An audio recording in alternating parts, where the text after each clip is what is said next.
Hello साथियों, नमस्कार साथियों। आज की वीडियो में हम बहन जी के बारे में बात करेंगे कि बहन जी ने ऐसा क्या कर दिया है कि यूट्यूब पे, फेसबुक पे और इंस्टाग्राम पे हर जगह सिर्फ बहन जी के ही चर्चे हो रहे हैं। इतना चर्चा न मोदी जी का हो रहा है न कांग्रेस का हो रहा है।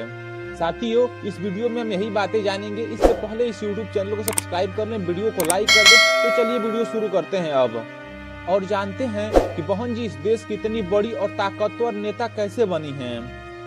साथियों, लोकसभा 2024 का चुनाव नजदीक आ रहा है और भाजपा ने 40 पार्टियों को शामिल करके एनडीए गठबंधन बना लिया है और इस देश में तीसरी बार सत्ता में आना चाहता है, लेकिन फिर भी वह अपने आप को कमजोर महसूस कर रहा है और साथ ही विपक्षी एकता कांग्रेस और यह भाजपा को हराने में कमजोर महसूस कर रहा है। इसका कोई वजह और नहीं है, इसका वजह सिर्फ एक ही नेता है और वह है बहन जी। बहन जी के डिसीजन की वजह से भारतीय जनता पार्टी भी अपने आप को कमजोर महसूस कर रही है और विपक्षी एकता भी अपने आप को कमजोर महसूस कर रहा है। दोस्तों, इस तरह के हालात इसलिए बन गए हैं, वह है बहन जी की राजनीति। साथियों, जब कांग्रेस 26 दलों को इकट्ठा कर रहा था तब वह बहन जी को आमंत्रित नहीं किया, वह बहन जी को बुलाया ही नहीं, क्योंकि वह नहीं चाहता कि इस देश में बहुजनों का शासन हो, प्रधानमंत्री की कुर्सी पे कोई दलित महिला बैठे।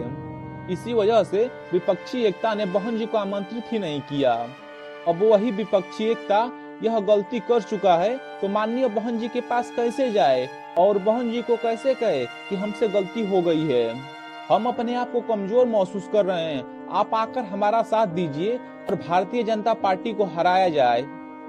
और साथ ही हम 70 सालों में पहली बार इस देश को दलित प्रधानमंत्री देंगे और जो चेहरा आप होंगी। यह बात विपक्षी एकता यानी कांग्रेस नहीं कह पा रहा है।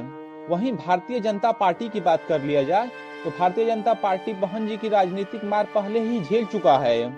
भारतीय जनता पार्टी जानती है कि हम लोग कुछ भी कर लें, लेकिन बहन जी हमारा साथ कभी नहीं देंगी, लोगों के साथ कभी नहीं आएंगी। यह वही बहन जी हैं जिन्होंने भाजपा का साथ लेके अपनी तो सरकार बना ली थी, लेकिन बीजेपी के साथ कभी नहीं आई। और जब बहन जी को मौका भी मिला कि भारतीय जनता पार्टी की सरकार बचाई जाए तो सिर्फ एक वोट से भाजपा यानी अटल बिहारी वाजपेयी की सरकार गिरा दी थी और सबको बता दिया था कि मैं किसी भी सूरत में भाजपा के साथ नहीं आने वाली। यानी बीजेपी को पहले से ही पता है कि बहन जी हमारा समर्थन लेके अपनी सरकार तो बना लेंगी, लेकिन हम लोगों के साथ कभी नहीं आएंगी।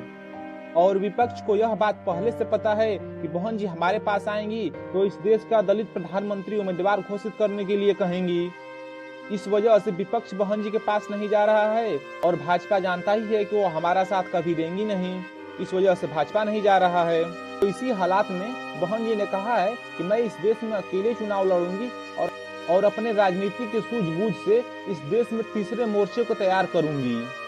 बहन जी अगर तीसरे मोर्चे के तहत अच्छी सीटें जीत जाती हैं और विपक्षी एकता को भी बहुमत हासिल नहीं होता है, उस हालात में बहन जी इस देश की सबसे बड़ी लीडर, इस देश की सबसे बड़ी नेता निकलेंगी और अपने राजनीति के सूझबूझ से इस देश की प्रधानमंत्री भी बन सकती हैं। तो साथियों, यह जानकारी आपको कैसी लगी? अच्छी लगी तो कमेंट करके जरूर बताएं और इस चैनल को सब्सक्राइब कर लें, वीडियो को लाइक कर दें। तो चलिए मिलते हैं अगली वीडियो में। धन्यवाद।